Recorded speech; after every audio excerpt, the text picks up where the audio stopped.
कांग्रेस ने मांगा एक और अध्यादेश। कृषि अध्यादेशों के विरोध में कांग्रेस ने सोनीपत में दिया धरना। कांग्रेस नेताओं ने तीनों अध्यादेशों को बताया किसान विरोधी। बोले केंद्र सरकार इन्हें रद्द नहीं करती तो चौथा अध्यादेश और लाए।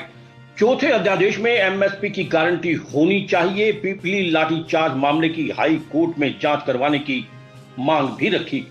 कृषि अध्यादेशों को लेकर पूरे प्रदेश में कांग्रेस का हल्ला बोल है। सोनीपत में भी पूर्व मुख्यमंत्री भूपेंद्र सिंह हुड्डा की अगुवाई में कांग्रेस के विधायक, पूर्व विधायक और कार्यकर्ताओं ने नई अनाज मंडी में धरना दिया। इस मौके पर पूर्व सीएम भूपेंद्र सिंह हुड्डा ने आढ़ती और किसानों को भी संबोधित किया और जमकर प्रदेश सरकार पर निशाना साधा। उन्होंने तीनों अध्यादेश रद्द करने की मांग की। साथ ही कहा कि केंद्र सरकार इन्हें रद्द नहीं करती तो एक चौथा अध्यादेश भी जारी करे जिसमें एमएसपी की गारंटी हो। साथ ही पीपली लाठीचार्ज मामले की हाई कोर्ट के सिटिंग जज से जांच करवाने की भी मांग की।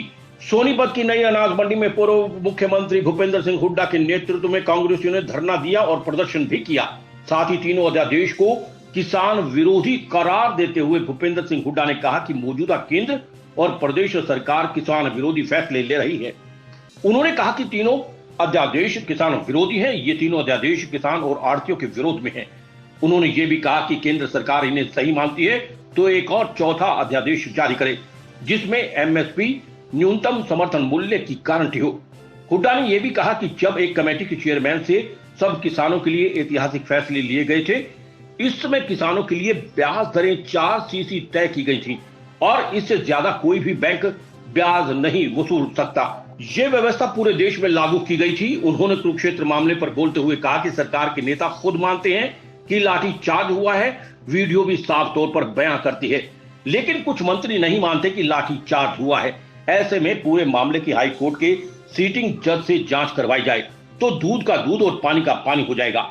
ये अध्यादेश जो आए हैं वो किसानों के हित के नहीं, ना आढ़तियों के हैं, ना मजदूर के हैं। और ये अध्यादेश में अमेंडमेंट नहीं आई तो पीटीएस का अनाज मिलता है, जब खरीदी नहीं होगी तो गरीब आदमी को सस्ता अनाज भी नहीं मिल पाएगा, उसके ऊपर भी इसका असर डालेगा। तो इसमें बदलाव लाना चाहिए। और जैसे मैंने कहा, अगर आज चौथा बिल लेके आ जाइए सरकार, इसमें ये प्रावधान कर दें कि मंडी से बाहर जो भी खरीदा जाएगा वो एमएसपी से कम कोई नहीं खरीद पाएगा। जो एमएसपी से कम खरीदेगा उसको सजा होगी, कानूनी तौर पे उसका सजा। किसान अपनी बात उठा रहे, सबको अपनी अपनी बात उठाने का अधिकार है और मैं समझता हूँ सरकार तक कभी बात भी पहुँचनी चाहिए। लेकिन लाठीचार्ज हुई ये तो खुद मान रहे हैं। इनकी जो सहयोगी पार्टी वो कह रही है, इनका जो पार्टी का अध्यक्ष है वो कह रहा है, और प्रत्यक्ष को प्रमाणित रूप में 11 तारीख को मैं गया था, सारे पत्रकारों से पूछा था मैंने, वहाँ आप अपनी आंखों उन्होंने बताया 2-3 बार हुई है। और एक मंत्री कह रहा है लाठीचार्ज नहीं हुई, तो किस पे विश्वास करोगे? इसका मतलब तो यही कहा मैंने, एक सिटिंग हाईकोर्ट के जज के द्वारा जांच करा दी जाए, दूध का दूध पानी का पानी हो जाएगा, क्यों संकोच करें? और हुआ ही नहीं है नहीं तो जज से इंक्वायरी करा दो, आ जाएगा, नहीं हुआ मान लेंगे। आज सरकार ने कल के अखबार में मेरी फसल मेरा ब्यौरा ये निकाली है, तारीख पर आई है, जब फ्री है मूवमेंट। मेरी फसल मेरी ब्यौरा का भाई रेवेन्यू मिनिस्टर, रेवेन्यू डिपार्टमेंट रहा, गिरदावरी होती है, सारी होती है। ये विरोधाभास में जो केंद्र का ऑर्डिनेंस हुआ या बिल बन गया उसके विरोधाभास है। मेरी फसल मेरा भाव, मेरी फसल मेरा ब्यौरा, उसका क्या मायने है भाई? इसका क्या मायने है? इसका मायने अब वहाँ से बाहर नहीं ले जा सकता वो, और कहीं नहीं बेच सकता, यही बेचना पड़ेगा।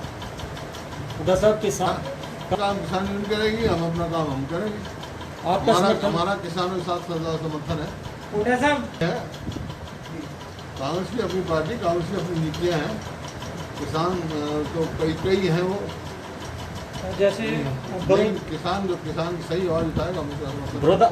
वहीं पूर्व सीएम भूपेंद्र सिंह हुड्डा ने कहा कि हमारी सरकार ने स्वामीनाथन रिपोर्ट की कमेटी में उन्होंने खुद किसान हितैषी सुझाव दिए थे और यही वजह है कि आज प्रदेश में किसानों को बैंक से कम ब्याज पर ऋण उपलब्ध हो रहा है। कांग्रेस पार्टी ने किसानों के हित में फैसले लिए और उन्हें फसलों का उचित मूल्य भी दिलवाया। नाथन का C2 फार्मूले का भाव मिलेगा, दिखाए वो किताब, वहाँ का है वो, दे देंगे।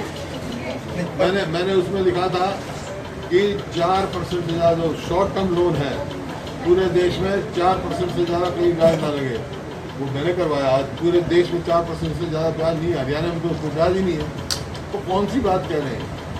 कृषि से जुड़े तीनों अध्यादेश पास होने के बाद कानून बन चुके हैं, पर इनका विरोध अब पहले से भी ज्यादा हो रहा है। वहीं सत्ता पक्ष इन्हें किसानों के हित में बताने में जुटे हैं, पर कांग्रेस ने अब एमएसपी जारी रखने के लिए चौथे अध्यादेश की मांग कर नया मुद्दा छेड़ा है। अब देखना होगा कि तीनों अध्यादेशों को सही बनाने के लिए चौथे अध्यादेश की मांग पर सत्ताधारी पार्टी और किसान संगठन क्या रुख अपनाते हैं। एसएस शर्मा की रिपोर्ट।